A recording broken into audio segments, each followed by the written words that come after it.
Là c'est mieux. Je vais m'approcher un peu, non?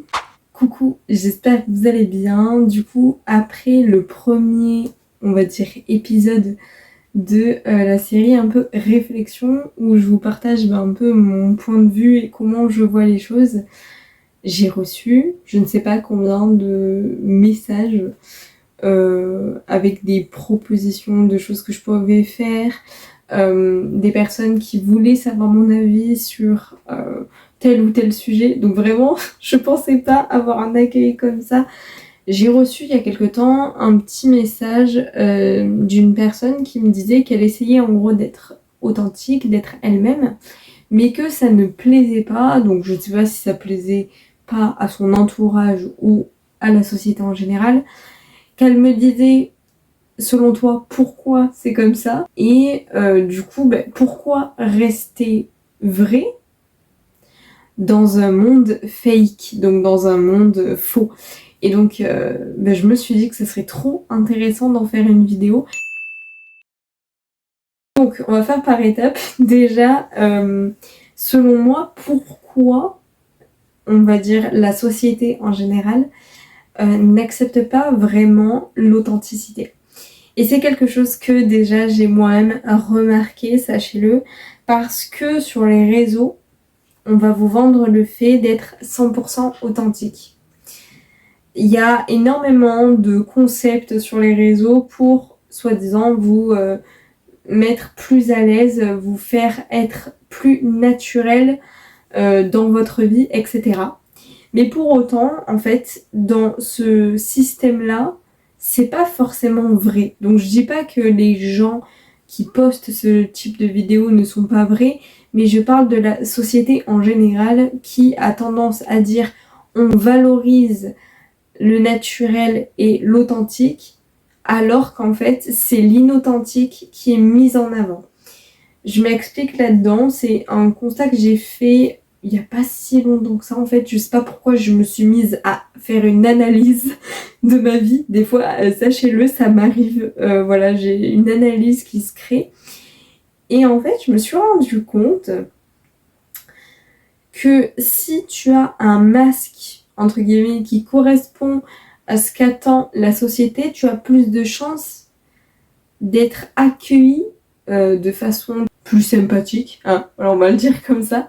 Vraiment, ça remonte à, pour moi, assez longtemps en fait, puisque dans notre conditionnement, donc ça remonte vraiment loin, on avait ce truc de hiérarchie où il y avait un chef dans la meute, d'accord? Sachez-le, oui, nous sommes une espèce d'animal, que vous le vouliez ou non, c'est comme ça. Bref, et donc on avait ce truc de hiérarchie qui s'est instauré dès ce moment-là. Et donc en gros, pour se sentir accepté de tout le monde, on s'est dit il faut faire ces choses comme il faut pour ne pas être rejeté par le groupe, pour ne pas être rejeté par la meute, et donc toujours être avec notre groupe qui va nous instaurer une sorte de survie. Voilà, donc pour moi ça vient de là, d'accord. J'ai fait pas mal de petites recherches quand j'ai eu cette analyse parce que ça m'avait un peu interpellée. Et vraiment c'est ce qui est dit, c'est que vraiment c'est un instinct de vouloir faire partie d'un groupe et de tout faire en fait, quitte à s'oublier pour être accepté en fait. Et c'est quelque chose de très néfaste, disons-le clairement. Mais voilà, ça vient de là et à l'heure actuelle, pour moi, c'est encore présent.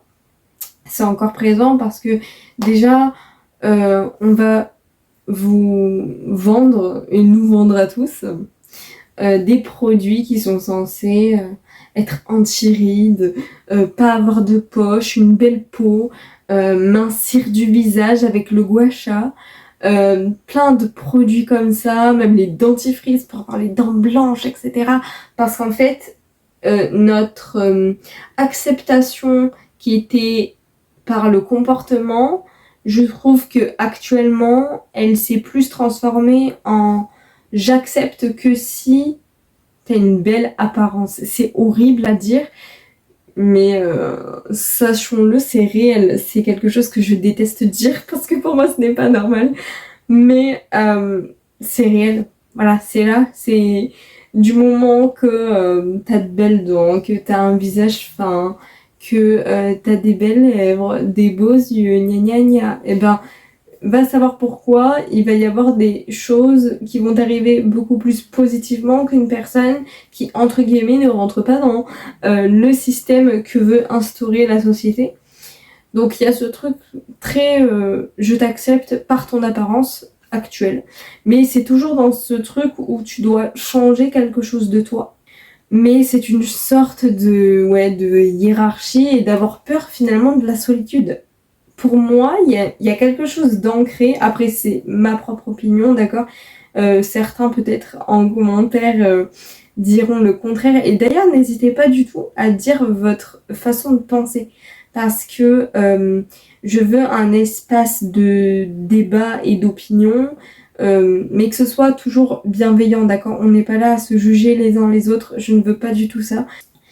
Mais du coup, pour moi, ça vient d'un sentiment d'avoir peur, en fait, d'être seul, de se sentir seul. On n'a qu'à voir ce que ça a fait, le confinement, sur énormément de personnes. Personnellement, je l'ai très bien vécu. Je vous le dis tout de suite, parce que certains me diraient c'est d'une expérience personnelle, pas du tout. Moi, je l'ai très très bien vécu. Mais je sais que autour de moi, mes amis, les gens extérieurs que je connaissais comme ça, ont très mal vécu la situation parce que ce fait de ne pas voir de gens du tout, de se déplacer mais de voir qu'il n'y a pas vraiment de monde, qu'il y ait moins d'interactions sociales, etc. C'est quelque chose qui a manqué énormément à beaucoup de gens. Et donc c'est par ça en fait que j'en déduis qu'il y a quand même une sorte de peur de la solitude qui fait qu'après on veut rentrer dans le moule pour dire d'être intégré à quelque chose qui va nous rassurer et nous dire ok, je ne suis pas seule avec moi-même, j'ai plein de gens qui m'aiment, etc. Donc voilà, pour moi ça vient de là, qu'on soit d'accord ou pas, voilà, c'est mon ressenti, en tout cas c'est comme ça que je le perçois.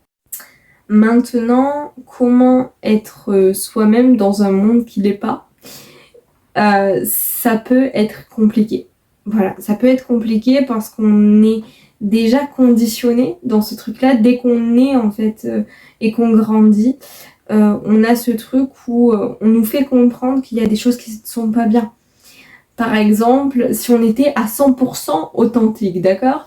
Que tu vas à ton boulot, que tu détestes ton boulot et que t'as ton patron qui te fait « Ok, là, tu as ça à faire, donc t'as une pile de dossiers là à faire en 1 heure. » Toi, dans ta tête, t'as qu'une envie, c'est de lui mettre une baffe ou de lui dire « Non mais c'est bon, je démissionne, enfin j'en sais rien. » Vous voyez ce que je veux dire? Il y a cet élan de colère où on a envie un peu d'exploser, mais qu'on ne le fait pas parce que, entre guillemets, c'est pas correct et qu'on a aussi envie de garder notre boulot.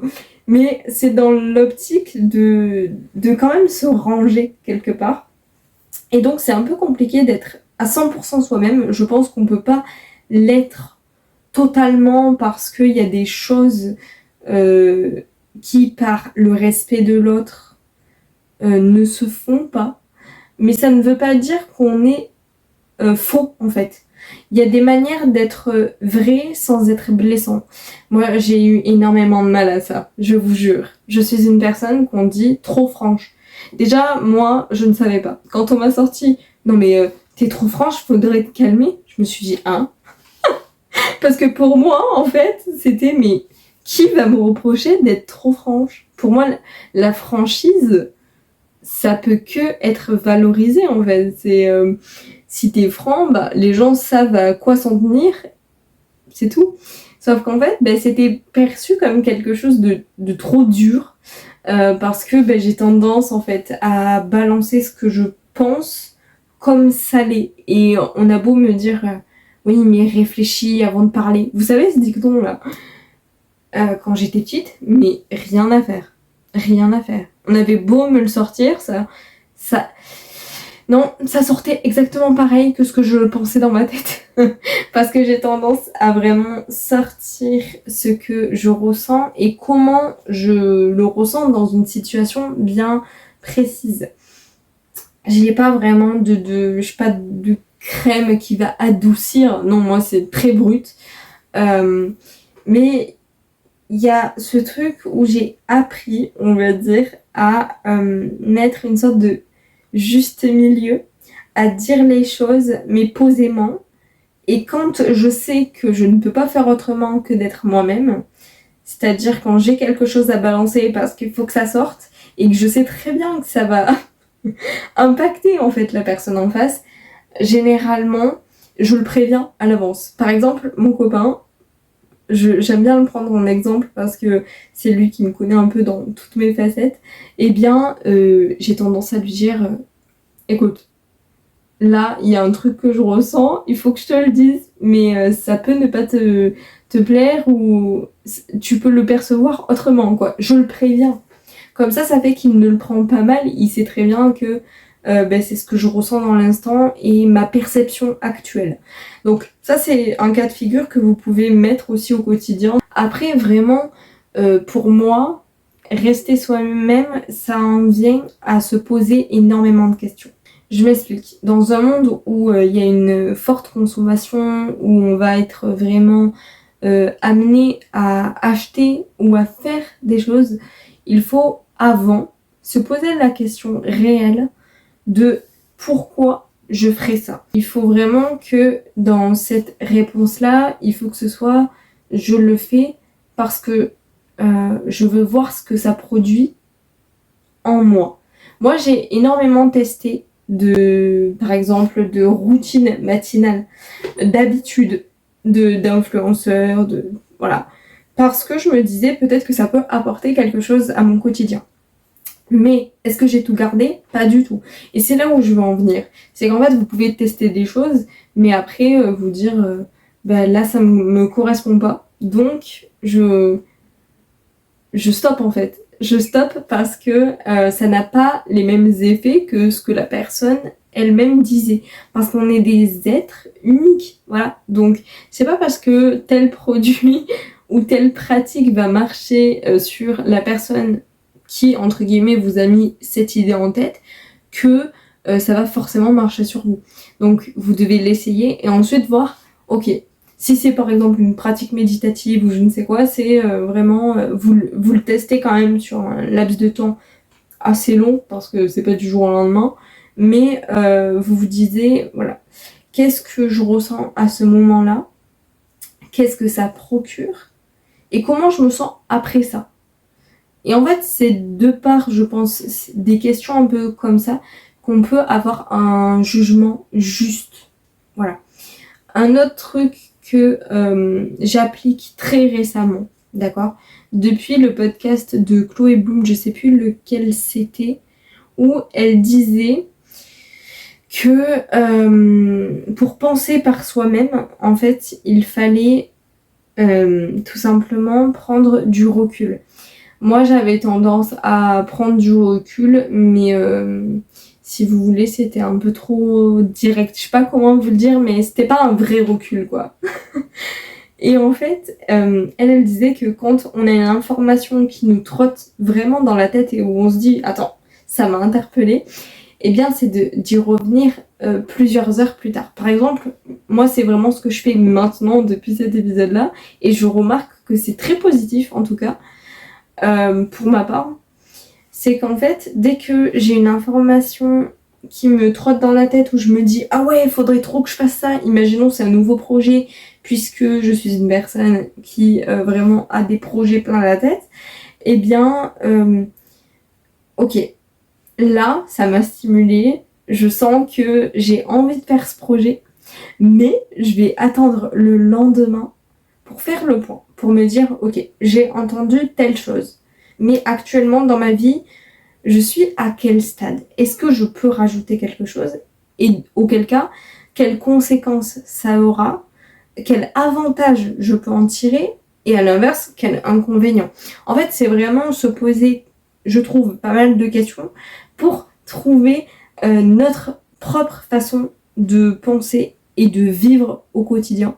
Donc oui, ça peut être chiant de tout le temps se poser des questions, mais je pense que c'est comme ça que dans un monde où, entre guillemets, c'est fake, eh bien, on peut se sortir beaucoup plus authentique.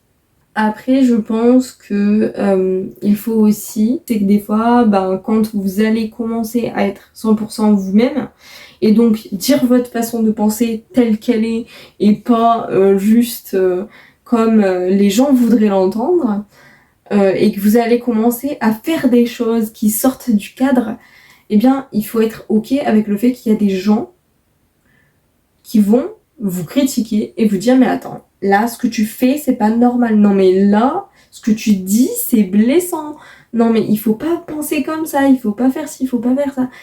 Et en fait vous allez des fois malheureusement perdre des gens en chemin. C'est malheureux, mais énormément de personnes qui commencent à être vraiment elles-mêmes et OK avec ce qu'elles sont perdent des gens, voilà. Pourquoi? Parce qu'au départ, vous aviez un masque, d'accord? Vous vous êtes créé une identité pour être intégré à cette société et vous le déconstruisez petit à petit. Donc oui, votre cercle, il va changer. Il y a des gens que vous allez rencontrer qui vont rentrer dans ce cercle et qui vont être totalement OK avec vous et avec ce que vous êtes. Donc voilà, cette vidéo, ce truc de podcast, j'espère que ça vous aura plu en tout cas. Et j'espère que vous, qui n'êtes pas du tout peut-être concerné par ce sujet-là, finalement, ça a peut-être résonné en vous, peut-être que vous vous êtes reconnu, peut-être qu'il y a des questions qui se bousculent dans votre tête, vraiment, que j'ai pu peut-être vous aider, je ne sais pas. Dans tous les cas, j'espère que j'ai pu, on va dire, être l'aiguillage de ce sujet pour que vous soyez plus authentique avec vous-même. Et en attendant, je vous souhaite une excellente semaine et je vous dis à très vite.